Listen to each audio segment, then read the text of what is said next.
শিক্ষার্থী বন্ধুরা, একাদশ শ্রেণীর ভর্তির আবেদন অনলাইনে চলমান রয়েছে। আবেদন করতে গিয়ে একটা মেজর প্রবলেম তোমাদের প্রত্যেকেরই দেখা যাচ্ছে, সেটি হচ্ছে আবেদন ফি দেওয়া যাচ্ছে না। আবার অনেকের আবেদন ফি দেওয়ার পরেও আবেদন করা যাচ্ছে না।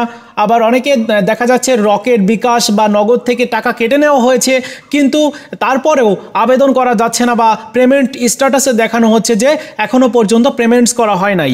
এরকম বিভিন্ন প্রবলেম দেখা যাচ্ছে।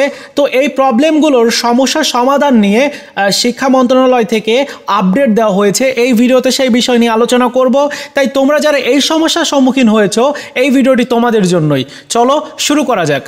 দেখো বন্ধুরা, পেমেন্টস নিয়ে যে আপডেটটি দেওয়া হয়েছে স্মার্ট ভর্তি সিস্টেমের এই ওয়েবসাইটের একেবারে উপরের দিকে একটা ইনফরমেশন তুমি হয়তো দেখতে পাচ্ছো। এখানে বলা হচ্ছে যে পেমেন্টস গেটওয়ে পেমেন্টস সফল দেখানো সত্ত্বেও যদি আবেদনের পোর্টালে আবেদন করা সম্ভব না হয়, তাহলে দয়া করে অপেক্ষা করুন।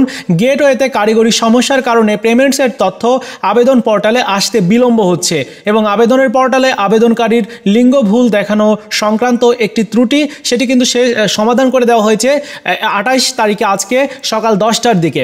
এর মানে হচ্ছে যে পেমেন্টস গেটওয়ে যেটার ব্যবহার করে তোমরা আবেদন ফি জমা দিচ্ছ, এই পেমেন্টস গেটওয়েতে প্রবলেম দেখা দিয়েছে। এই প্রবলেমের দেখার কারণেই মূলত তোমাদের আবেদনের ফি কেটে নেওয়া হচ্ছে বা তোমার আবেদন ফি দেখাচ্ছে যে আবেদন ফি তোমার পরিশোধ হয় নাই, এগুলো কিন্তু দেখাচ্ছে।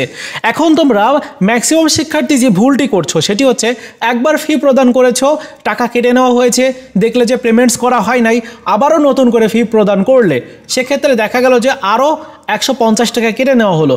এক্ষেত্রে তোমার টাকাটা কিন্তু বেশি দেওয়া লাগছে।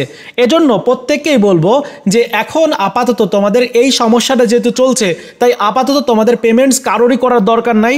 এই সমস্যাটা সমাধান করুক আগে, তারপর তোমরা পেমেন্টসগুলো করো, ঠিক আছে? এই ছিল আজকের মতো আপডেট।